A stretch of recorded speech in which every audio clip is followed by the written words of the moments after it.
Es hora de Nación Veracruz. Historia, cultura, arte, puerto. Así es. Historia sobre todo historia en común. En casi 500 años, pero en más todavía. Así es, don Jorge, pues estamos muy emocionados. Hoy es un martes, martes para hablar de monumentos históricos, todo lo que corresponde a esta zona centro de nuestra ciudad, que bueno, que a veces desconocemos cuáles son los edificios que ya están catalogados como tal, como monumentos históricos, pero también tenemos una efeméride que no debemos de pasar por alto, don Jorge, que es la llegada de Maximiliano y Carlota un 28 de mayo de 1864, y el 29 estaban desembarcando. O sea, un día como hoy, Veracruz, algunos cronistas aseguran que no pasó nada, que no hubo algarabía, y otros cronistas dicen que sí, que toda la actual calle Miguel Lerdo se llenó de algarabía, don Jorge, otra palabreja, y loas, repiques de campanas, lisonja, poemas, versos a los dos emperadores, a Maximiliano de Habsburgo y a Carlota. Y hay una anécdota muy interesante dentro de todo este proceso, porque actualmente en el Círculo Mercantil Español todavía podemos ver un monumento, no le podemos decir un monumento, un estamento. No, es pues un no documento, sino un artefacto de aquella época de la llegada de Maximiliano y Carlota. Y claro, pues no hay un acceso libre como tal, pero la gente que esté interesada puede pasar aquí por Zamora, y desde lejitos en la escalera imperial se puede observar este artefacto. Es el espejo, ¿no? Es el espejo, pero pues quiero ir comentando poco a poco acerca de por qué el espejo es tan importante para nuestra historia. Bueno, pero, a ver, usted dígame. Vamos por partes. Dijo ya que el Destripador. Exactamente, vamos por partes. De entrada, saber por qué Maximiliano y Carlota, cuál es todo el antecedente histórico. Así es. O sea, ¿por qué llegan a México? Mire, ya desde el último periodo de Antonio López de Santana, se estaba considerando que este país no podía avanzar, y por cierto, iba a estar Enrique Krauss aquí, si no había una monarquía. No se aprendía a vivir en democracia, no se aprendía a vivir como republicanos, porque siempre debía existir un hombre fuerte, en el caso de dictadores y caudillos, y pues se pensó en regresar precisamente al sistema monárquico. La guerra de reforma lo impide, pero la suspensión de pagos realizada por don Benito Juárez allá por finales de 1859, principios del 60, cuando ganan los liberales la guerra de reforma, el establecimiento de todas estas normas, que también para los amigos que nos escuchan, que es la separación de Iglesia-Estado, va a provocar la intervención de 3 potencias para reclamar estos pagos, que es Inglaterra, España y Francia en aquella época. Y lo que va a desencadenar que Napoleón III, el sobrino del caudillo de este gran militar, de Napoleón I, se interese en precisamente acomodar o establecer una monarquía aliada de Europa, aliada de Francia en América, mientras que los Estados Unidos se encuentran en una guerra terrible, que es la guerra de secesión. Todo esto resumido, don Jorge, porque me encanta a mí esta parte de poder establecer los antecedentes históricos. Y para no abotagar a nuestros amigos del público, nuestros amigos radioescuchas, pues resulta ser que en resumidas cuentas ocurre la batalla del 5 de mayo, ocurre la toma de Puebla el otro año, 62-63, y en el 63 se ofrece la corona precisamente a Maximiliano de Habsburgo, con una comisión de gente de aquí de México, de los llamados notables, gente distinguida, y él va a aceptar, y en 1864 llega con su esposa precisamente a Veracruz el 28 de mayo, y el 29 desembarcan aquí en el muelle. Ahora, hace falta también poner en contexto, Miguel, en todo este antecedente histórico, el por qué también llega Maximiliano. ¿Quién eran los patrocinadores o los promotores de este régimen que se quería buscar? De nueva cuenta que era el régimen monárquico, eran los conservadores. Hay que recordar que hay una guerra ideológica en todo el siglo XIX en nuestro país, a raíz en el siglo XIX. Sí, bueno, me refiero a raíz de la independencia de México, hay toda esta guerra ideológica entre conservadores y liberales, ¿no? Los liberales, pues todos encausados o dirigidos por José María Luis Mora, y los conservadores, el gran ideólogo Lucas de los Alamán. Lucas Alamán, efectivamente. Entonces, los conservadores en este caso ganan, ¿no? Por decirlo de alguna forma, la partida, y es donde logran instaurar su propio régimen, que es el régimen monárquico, e invitan a Maximiliano de Habsburgo, que era un archiduque que por la sucesión con los Habsburgo no tenía forma de él cómo llegar a ser o a tener un reino, un imperio, porque más bien era emperador. Sí, su hermano era el emperador. Y él como que no José, lo veía muy lejos. Él lo veía muy lejos, no iba a llegar, y le ofrecen, ¿no?, este imperio en México, y él vino pues muy gustoso,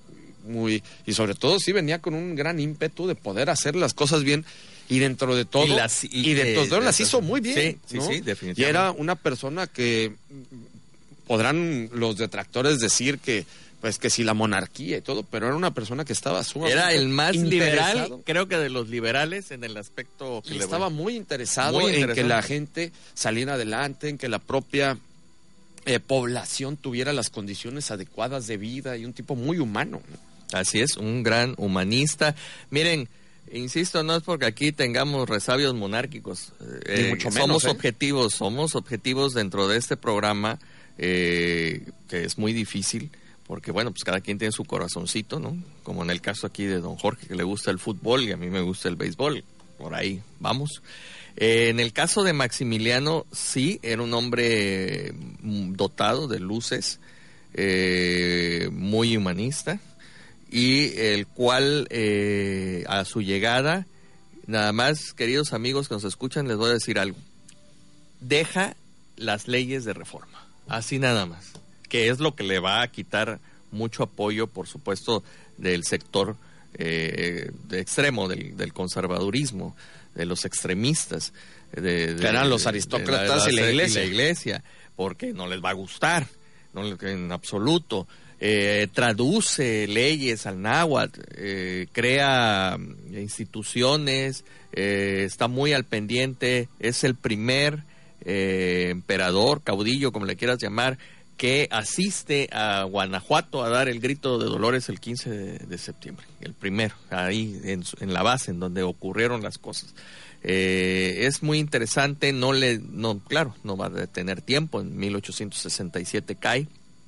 Sin embargo, quién sabe qué hubiera pasado, ¿no? Él era un tipo ilustrado, poca gente sabe que trata de agranjearse la alianza con don Benito Juárez, quiere nombrarlo ministro de Justicia, pero pues don Benito no va a aceptar, como todos sabemos. Sin embargo, esta lucha fratricida que se va a dar, pues va a desencadenar precisamente esa caída para siempre del conservadurismo, al menos en lo que es el siglo XIX y mucho del siglo XX. Pues sí, porque ya después viene pues la etapa de Benito Juárez y posteriormente Porfirio Díaz, y ya toda la historia que conocemos, ¿no? 30 años, más de 30 años en el poder, Revolución Mexicana, antecedentes que ya conocemos de hegemonía del poder en México, y la actualidad, ¿no? Y la actualidad, así es. Por eso ahí es donde va el punto. Qué interesante conocer, sobre todo para los jóvenes que están estudiando ciencias políticas, los que en un futuro tienen tendencias a querer tener un acceso a la función pública, que conozcan precisamente todos estos datos. Bueno, ya nada más para cerrar el tema de Maximiliano y Carlota, los emperadores de México, 3 años, 1864, un 29 de mayo de 1864 llegan los emperadores, y como tal, bueno, pues a ti, Miguel, que te gusta luego mucho la nota rosa, ¿no? Y que estás aquí trabado viendo la de esta serie de Luis Miguel. Óigame, ¿no? ayer no bajó, ya no pude pues ver vamos a decir cuál fue el teniente. desenlace de Carlota De y Tello, cuál fueron el punto de Carlota. Carlota, Sí.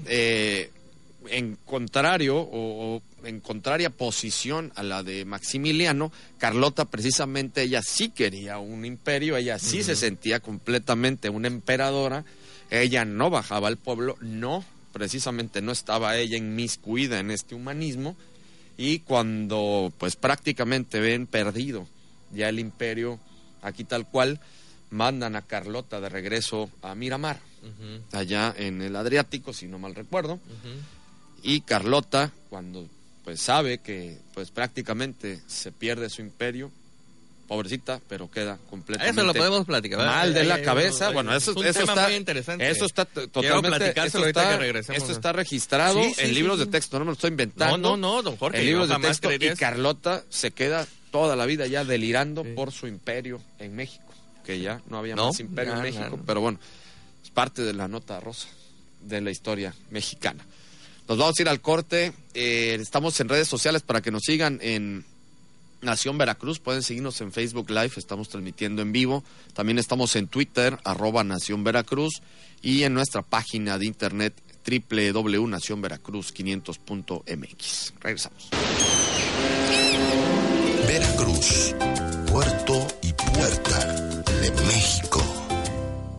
Ya es hora de Veracruz, puerto y puerta de México, que es este espacio que nos trae nuestro patrocinador oficial para seguir hablando hoy de la monarquía y de esas cosas raras que luego también se van dando. No, don Jorge, ¿no? pura cosa seria. De esas Aquí. cosas raras que de repente estamos platicando aquí en No. el corte. Salió una... Hablando de la Frases, la prensa rosa. Pero ¿no? sí, pero... De esas partes de la historia donde se manejan, hay situaciones ahí medio extrañas o medio... Yo creo No, que sí necesitamos... Que luego no son tan trascendentes que digamos, ¿no? Pero que Necesitamos están, un programa nocturno, don Jorge, donde platicar precisamente de esos temas, porque también, digo, usted dice que no, pero para mí sí enriquecen. Enriquecen porque son parte precisamente de la historia. Rápidamente, vamos a seguir hablando de eso, pero en el caso de Carlota. de Carlota, pero digo, en el caso de Luisito Rey, me voy a la analogía con la condesa de Malibrán, ahorita también la serie de Sor Juana Inés de la Cruz, que la pintan de una manera, entonces, vaya, tenemos mucho tema que vamos a tratar, es más, también acabo de leer sobre la jara, esto de los jarochos, también de nuestro amigo de Veracruz Antiguo, de su página, un muy buen documento de investigación acerca de este tema que vamos a tratar en estos días. Pero Espérame, aguanta. Le mandamos saludos a Toño de la Fuente. Toño Mi querido de la Toño, Fuente. te mandamos abrazo fuerte. Nos está escuchando a través de Facebook Live. Nos está viendo y escuchando en Facebook Live, en Nación Veracruz, mi querido Toño. Abrazo fuerte te mandamos y felicidades por... también todo el lunes estuvimos de nueva cuenta hablando que va a de tu ser un abuelo, libro, nos del dijo, Pirata ¿no? Fuentes, exactamente. Sí, qué bueno, sí. Toño, de veras, nada más ya no te enojes tanto. No, Luego ¿qué se pasa? enoja. No, nada. Entonces ya entiendo, como el abuelo, dicen que se enojaba. No, pues era bravo. Era bravo. Bueno, Bueno, a ver, el caso es regresamos al tema de que Carlota. Maximiliano y Carlota, al llegar a Veracruz ese 28 de mayo, y yo no le voy a decir que estaba lloviendo, que si había florecitas y pasó una paloma, no. Ha de haber habido bastante calor, ¿eh? Yo creo que sí. Porque Eran como los estamos meses de iniciando, mayo. desde allá han de haber dicho, ¿a dónde nos venimos? a meter? No. Tenían antecedentes de la insalubridad y de los problemas de epidemias en el puerto. Estaba todo. Y nada más bajaron el 29, recorrieron la calle actual de Miguel Lerdo, llegaron, pasaron el ANCO al Hotel Diligencias, de ahí agarraron un transporte de Independencia a Puerta Merced y de ahí el tren, y no pares hasta llegar al altiplano, don Jorge, a la Ciudad de México. ¿Ya estaba el tren? Sí, había un trenecito. Pues no los puso Porfirio Díaz los trenes. Esa parte. No, ahí lo dice la crónica, que en Puerta Merced los estaba esperando un tren, pero no, a lo Pero mejor... estamos hablando de 1864, Porfirio Yo le Díaz. traigo la sube crónica, alto. no lo digo, no lo estoy inventando yo, ahí dice, los estaba esperando un tren, pero no creo que haya sido el tren precisamente que llegaba hasta la Ciudad de México. A lo mejor los llevó a un paraje que de ahí siguió. Bueno, vamos a dejar pendiente. Vamos a dejar esa pendiente para que investigación no, de ese tren, sí, para porque que a mí digan no que me nos digan estamos que yo me inventando estoy las cosas. inventando las cosas. De hecho, lo puede checar mientras nuestra productora en Veracruz Antigua, y viene la crónica. No, hay que ver qué tren era, quién hizo ese tren y hasta dónde llegaba. ¿no? Sí, no debió de haber llegado hasta la Ciudad de Porque México. hasta donde tenemos el registro, quien realmente instaura y como todo, así tal cual, la infraestructura ferroviaria en el país es Porfirio Díaz. Sí, pero yo le estoy diciendo lo que leí en la crónica de esa fecha. Pero bueno, el caso es que empiezan a querer pues adecuar el palacio, el castillo de Chapultepec, y mandan a pedir, entre otras cosas, un espejo con la M y la C de Maximiliano y Carlota. Pero, cosas de la vida, cae el imperio en el 67 y el espejo, pues, no había de estos sistemas de ahora, llega en 3 días o en 30 minutos, ¿no? Tardó en llegar, y el espejo se queda precisamente aquí en la aduana. Entonces, el Círculo Mercantil Español toma ese espejo y, pues, ¿qué es lo que hace falta? La C. Y se la colocan. Por eso es que ustedes pueden ver en la escalinata del Círculo Mercantil Español ese espejo muy bonito, ese espejo adornado con la CM, MC, la Círculo Mercantil, la E. Círculo Mercantil Español. Así es, Carlota, Maximiliano y la E de Español, entonces Círculo Mercantil Español. Fue la E la que la colocaron. Y bueno, ¿es leyenda o es en serio? No, pues yo hablé con las personas ahí del Círculo Mercantil Español, me decían que sí, que esa es parte de la historia. O sea, sí es parte de la historia. Sí, es parte de la historia. No, es así la leyenda dice. Como no. Eso le digo, lo que yo escuché, como la Condesa Malibrán, que volvemos al punto, que esta forma de denostar, de injuriar a las personas que ya fallecieron a través de esta difamación, pues es terrible, porque encontramos en documentos que no es así. Y bueno, pues como eso, en este programa seguiremos precisamente investigando, dando a conocer proyectos, investigaciones acerca de estos temas, para que las personas pues se hagan una idea, ¿no?, de lo importante que es conocer más acerca de la historia de la ciudad de Veracruz. En este caso hemos tenido, por ejemplo, a Héctor Haas, que de primera mano, de su abuelo, que estuvo aquí en la estación de Los Cocos, y todos estos personajes que poco a poco han venido. En el caso de nuestro amigo y su papá, de Toño de la Fuente, es muy muy interesante el poder conocer de primera mano cómo era ese Veracruz y cómo lo recuerdan muchos de estos personajes. Sí, correcto. Y ahora que estás hablando, Miguel, de precisamente de dar a conocer, vamos a invitar a todos los amigos que nos escuchan. Esta información nos las manda nuestro muy buen amigo y compañero analista también de RN Noticias, sí, Luis Alberto Martín Capistrán. Un saludo al doctor Capistrán. Nos mandó la información que en la Universidad Cristóbal Colón el día de hoy invita a un diálogo con Enrique Krause, el escritor e historiador mexicano Enrique Krause, quien va a estar presentando su libro El Pueblo Soy Yo. Va a ser hoy martes 29 de mayo a las 12 horas en el auditorio del campus Torrente Viver, el que está en la Boticaria, el que está en, ¿cómo se llama la calle? En Díaz Mirón, prolongación Díaz Mirón. Por el seguro. Exactamente, junto al Seguro Social. En este campus va a estar ahí en el auditorio, es entrada libre, y van a poder escuchar y platicar con Enrique Krause, quien va a estar presentando su libro El Pueblo Soy Yo. Invita a la Universidad Cristóbal Colón. Así es que, pues asistan, porque va a estar muy interesante. Muy interesante ese libro. A mí me interesaría ir, sin embargo, por cuestiones laborales creo que no voy a poder, pero pues vale la pena. Ya vale la le pena. dije que se lo iba yo a dar, ¿verdad? Porque yo sí, ya lo leí. No me lo Son una serie de ensayos muy interesantes. Enseguida me hacen recordar a Antonio López de Santana, precisamente por el carisma y por esa forma de manejar la ley de acuerdo a sus intereses. Entonces, pues es importante que leer este tipo de documentos que nos enriquecen y sobre todo nos hacen reflexionar de nuestro pasado, que es lo que tratamos de hacer en este programa, parte de don Jorge. Para poder entender nuestro presente. Miguel, nos vamos.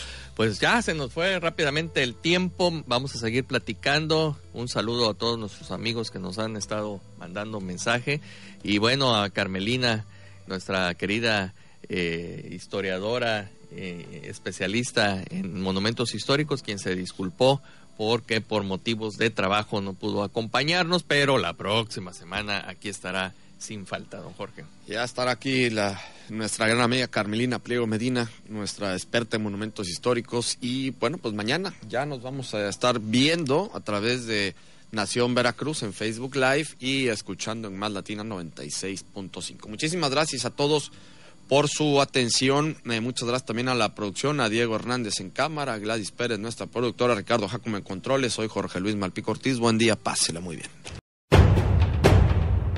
Cadena Más Latina, Funda Krover, presentaron Nación Veracruz, 500 años y más. Hasta la próxima.